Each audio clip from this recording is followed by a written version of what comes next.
Hi, so I'm Jennifer Hancox, and I run a training company for restaurants, and I found social media for bars and restaurants. There's a little bit of a disconnect between the restaurants and their customers.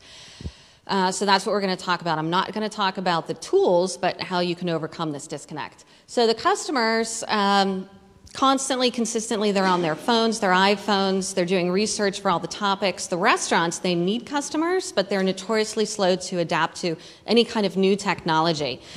The location, they need people to fill the seats. A large party just canceled tonight. How do we get more people? You know, how can I do things that are a little on the cheap? Some advertising. I don't have thousands and thousands of dollars. And then the user or the guest, they're on their phone, they're in the car, they're driving wherever they're going. What's the sports bar? Do we have anything that's gluten-free? Is it open? What about vegan options? All these questions that they have that they're looking for, and they're not going to find it on your regular website. So the disconnect is the restaurant owner says, I don't use this stuff, so my customers probably don't either, because I'm walking around the restaurant, waiting on tables, cooking in the kitchen, and I'm not using it. One of my clients actually said this to me: social media, is it like a pet? Do I need to take care of it? I mean, do I need to monitor it? I swear to God, actually said that to me.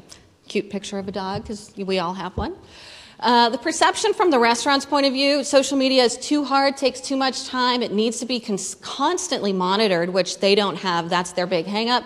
Requires money, subscription software, maybe a consultant, like me, or you. Social media is mobile-based, user-generated. It's a very social tool. Restaurants are very social. You're connecting on the internet or the computer, you're dealing with people. Restaurants are social. I think they're forgetting that social media, social restaurants, talking to the customers, they speak to more people in one day or one shift than most of us talk to in an entire day or an entire week. So the disconnect: who can do it? You do updates and posting. It's anyone, a manager, the chef, a trusted staff member. You assign it as part of their duties, their opening and closing duties, and that helps with consistency.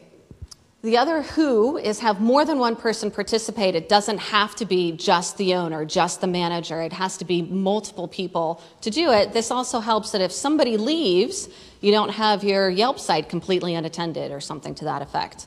Updates and postings for when, okay? This is the thing that your customer's really going to have, really going to need to know. Once a week for Facebook and LinkedIn, or more often if you can.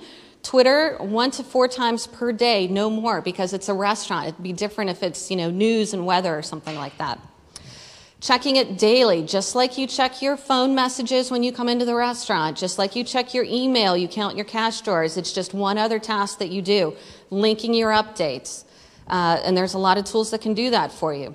10 minutes per day. If you tell them, the restaurant manager, it's only 10 minutes a day, it's only 5 minutes a day, and then posting something that's relevant that day, it's going to be easier for them to understand. The other thing you want to talk about is engaging the guests instead of speaking at them. Thanks for the compliment. By popular request, the pear crisp is back on the menu, or we took this off the menu. Is it really worth it? The soft and fuzzy side of things, the fluffy? Yes, because you have guest interaction, manager and staff awareness. You're reaching your target audience and their followers, not just one specific person. And then is it worth it? Really, the return on investment, everybody talks about that. Restaurants are particularly keen on it, but cold hard cash, free versus paid advertising, constant focused advertising specific to your business, time spent 5 to 10 minutes per day for a manager. If you need the numbers, the quote-unquote numbers, there's 100 programs out there that'll give you how many people are following, the click-throughs, conversion stats, stuff like that. But you want to focus on the impact that this has on your business and not just the numbers. The big victories are comprised of lots of little wins, and especially with restaurants, when you have a small profit margin, these little things really add up and help the business overall. And that's it. Thank you.